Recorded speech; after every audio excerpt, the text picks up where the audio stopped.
চিন্তা করেন বাংলাদেশ দল কতটা নিচে নেমে গেছে।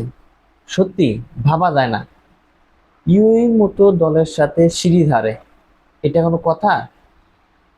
অন্যান্য দল যেখানে তাদের খেলার উন্নতি করে আর বাংলাদেশ কিনা দিন দিন তাদের খেলার মান নিচের দিকে যায়, এটা ভাবা যায়?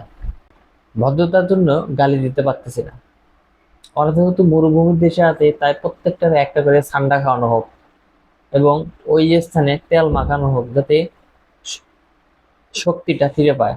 ইউএই প্লেয়ারদের ছক্কাগুলো দেখেছে কতটা পাওয়ারফুল, আর ওরা এমন ভাবে ছক্কা মারে যেন বাউন্ডারি লাইনে পার হয় না। চিন্তা করেন খেলার মান কতটা খারাপ হয়ে গেছে এদেশের। এরা নাকি আবার চিন্তা করে যে আমরা বিদেশের মাটিতে জয়লাভ করে আসবো। হাই রে হাই, লজ্জা নাই এদের। ভাই তোরা খেলা ছেড়ে দে, ছেড়ে দিয়ে ওই যে আমাদের কৃষি প্রধান দেশ না, কৃষি কাজ কর।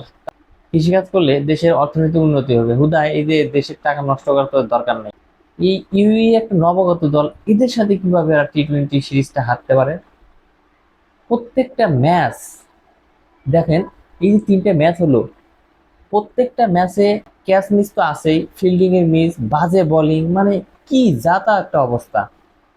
এটা কি আমাদের সেই বাংলাদেশ যে বাংলাদেশকে নিয়ে আমরা একটা সময় স্বপ্ন দেখতাম যে বাংলাদেশ বিশ্বকাপ জিতবে? সেই 15-16 বাংলাদেশ আর এই বাংলাদেশ রাত দিন তফাৎ। কখনো ভাবা যায় না যে আসলে এরা এইভাবে খেলবে।